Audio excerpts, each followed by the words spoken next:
avons une soirée un peu particulière ce soir. Pas simplement parce que je ne sais pas si je pourrais aller jusqu'au bout de la réunion, mais parce que l'invité est en train de livrer une bataille énorme, médiatique, contre France 2. Et il a donc une passion folle pour ce sujet. Et donc c'est pour ça que j'ai accepté de le prendre. Nous ne sachons pas, dans la certitude totale, nous ne sachons pas s'il va pouvoir être là. Et donc je suis heureux que tout le monde soit là en dépit de cette source d'incertitude. Alors, vous êtes avocat? Pas du tout. Non. Ça commence bien. On dirait une scène jouée. Non, non. J'ai beaucoup préparé, hein, comme vous voyez. Qu'est-ce que vous êtes? Moi, je suis un ancien financier. Oui. J'étais sur le marché financier jusqu'en 96. Après, j'ai été entrepreneur. Oui. Et en 2002, quand j'ai pris connaissance de cette affaire, j'ai consacré beaucoup de temps et d'énergie à cette affaire. Et pourquoi? Parce que je considérais que c'était une affaire très importante et une affaire historique. Qu'est-ce qui vous a laissé supposer ça?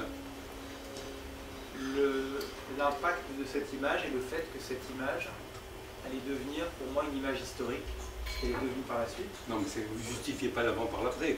Que ça devienne une image historique, c'est bien, mais... J'ai vu cette image, au début j'ai été frappé par cette image comme tout le monde, ne sachant pas qu'elle posait problème, oui. Quand des gens sont venus me montrer des documents. Parce qu'avant moi, je n'ai pas découvert cette histoire. Qui c'est ces gens? Alors d'abord, il y a une télévision publique allemande, l'ARD, oui. Qui a fait un premier documentaire pour dire les images que je vais vous montrer ce soir.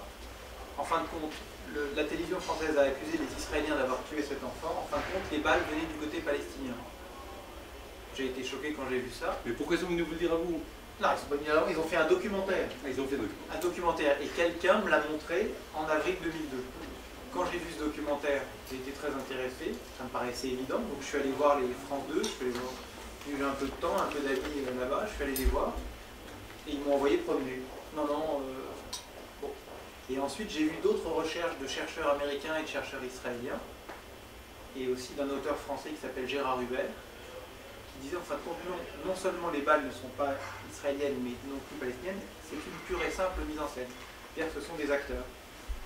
Bien évidemment, comme tout le monde, j'y ai pas cru. J'ai regardé, et c'était l'évidence. Alors donc, on a en face à nous un jeune Palestinien tué, entre guillemets, dans les bras de son père, hyper médiatisé pour montrer la férocité israélienne, et ensuite, cette hypermédiatisation est littéralement portée par le correspondant à Jérusalem. Alors, c'est le correspondant à Jérusalem d'Antenne 2, donc Charles Anderlin, et cela déclenche la deuxième intifada, donc combien de centaines de morts? Plusieurs milliers de morts. Plusieurs milliers de morts. Mais ce qu'il faut reprendre, c'est lui n'est pas sur place. Lui, il est à Jérusalem et à Ramallah quand ces images sont tournées par son caméraman. Quand son caméraman tourne ces images, palestinien qui vit à Gaza, quand il tourne ces images, il travaille pour CNN et pour France 2. Il envoie les images à CNN et CNN dit non, on ne veut pas diffuser ces images, elles ne nous paraissent pas authentiques. Comment on peut savoir qu'une image est authentique? Non. On analyse, on a une expérience. Eux, on dit ces images ne nous paraissent pas authentiques. Enfin, ils ne nous paraissent pas. Ensuite, en revanche, Charles Anderlin a pris ces images, les a montées, les a commentées et les a offertes à toutes les télévisions du monde entier. Donc, elles ont eu offertes gratuitement, et c'est la grande fierté de France 2, pour, entre guillemets, ne pas vouloir faire d'argent sur la mort d'un enfant. Et donc, ils en ont fait le scoop planétaire. Ces images sont devenues donc le catalyseur de la seconde intifada. C'était un an avant le 11 septembre, et il faut juste se remettre dans la période. Un an avant le 11 septembre,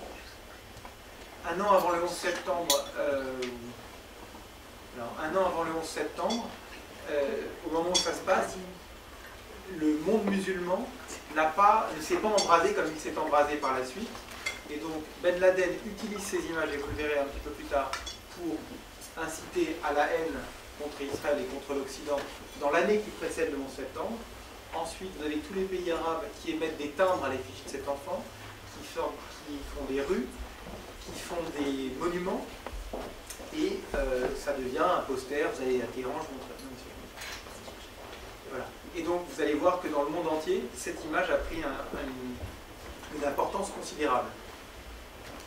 Donc c'est la geste musulmane, et le Roland de Roncevaux, c'était éternellement l'incarnation du faible tué par le fort.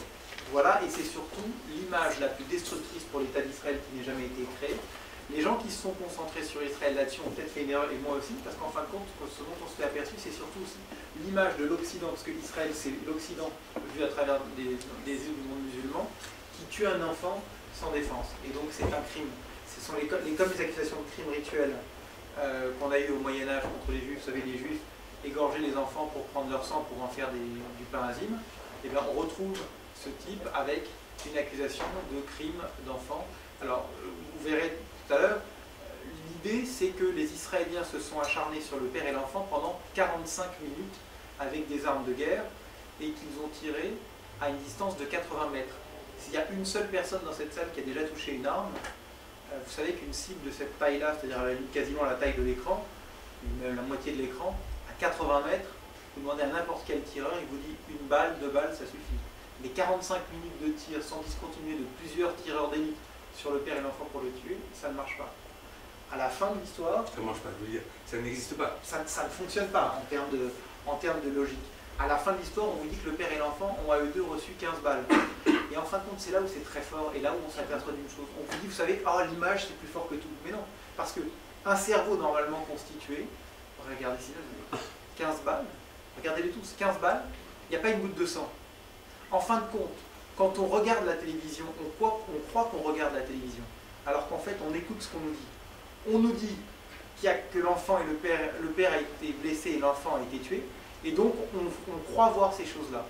Et en fin de compte, si on les regarde bien, ces images, on voit bien qu'il n'y a pas 15 impacts de balles, 45 minutes de tir, on voit 8 impacts dans le mur. Après, je pourrais vous montrer les histoires de balistique, les histoires de... D'accord, on verra ça tout à l'heure. Donc cette image, elle a été filmée par un caméraman palestinien qui travaille pour France Bleu. Et pourquoi vous l'avez-vous choisi, celle-ci et pas une autre? Ah ben, c'est pas moi qui l'ai choisi, c'est le monde arabe qui a choisi de prendre cette image et d'en faire l'icône antisémite planétaire. Nous, on ne sait pas si vous êtes un manipulateur ou pas. On va le savoir. Pas encore. Oui, pas encore. On va le savoir à la fin de la soirée. Peut-être resterons-nous dans l'incertitude. À vous de nous prouver que vous n'êtes pas manipulateur et à vous de nous prouver que vous méritiez légitimement d'être invité dans le congrès. Alors, on commence par vous. Qu'est-ce que vous voulez nous présenter d'abord?